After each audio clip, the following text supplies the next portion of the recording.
একটা কথা আমি বলি, মারামারি গুন্ডামি এতে আমরা বিশ্বাস করি না, প্রস্তুত নই।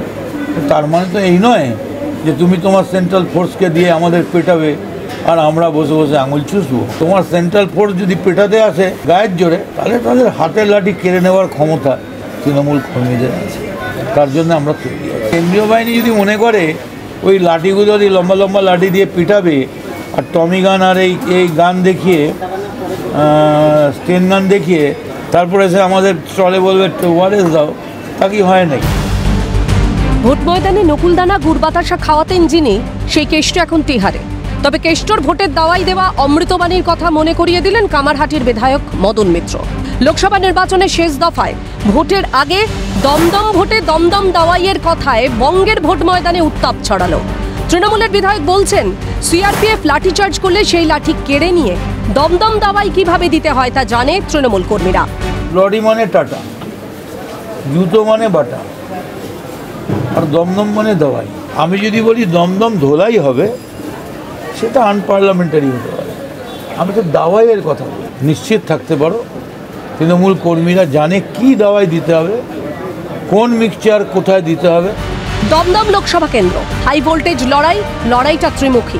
এই লোকসভা কেন্দ্র থেকে বেশ কয়েক বছরের সাংসদ তৃণমূলের প্রার্থী সৌগত রায়, সিপিএম এর সুজন চক্রবর্তী আর বিজেপির শিলভদ্র দত্ত।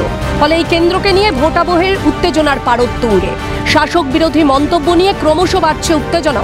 নির্বাচনের শেষ দিনের প্রচারে বরানগরের বিধানসভার উপনির্বাচনের বিজেপি প্রার্থী সজল ঘোষ চরম ঢাক বাজানো, গুড় বাতাসা এবং নকুলদানার কথা বলেছিলেন। অনুব্রত মণ্ডলের সুর শোনা গিয়েছিল সজল ঘোষের গলায়, যা নিয়ে শুরু হয়েছিল রাজনৈতিক তরজা। আর এর মাঝেই নতুন করে মন্তব্য করে আরও রাজনৈতিক উত্তেজনা বাড়িয়ে দিলেন কামারহাটির বিধায়ক মদন মিত্র। পঞ্চায়েত নির্বাচন থেকে শিক্ষা নিয়ে ২৪-এর লোকসভা নির্বাচনকে অবাধ ও শান্তিপূর্ণ করতে প্রথম থেকেই সতর্ক ছিল নির্বাচন কমিশন। কেন্দ্রীয় বাহিনীর তৎপরতায় এবারে ৬ দফা ভোটে কয়েকটি বিক্ষিপ্ত ঘটনা ছাড়া মোটামুটিভাবে শান্তিপূর্ণ ভোট। আর এখানেই প্রশ্ন উঠছে, তবে কি শাসক দল চায় না শান্তিপূর্ণ নির্বাচন? না হলে একজন শাসক দলের নেতার মুখে এই ধরনের জনসাধারণকে উত্তেজিত করার মতো মন্তব্য কেন? মদনের এই উস্কানিমূলক মন্তব্যে প্রশ্ন তুলেছে বিরোধীরা।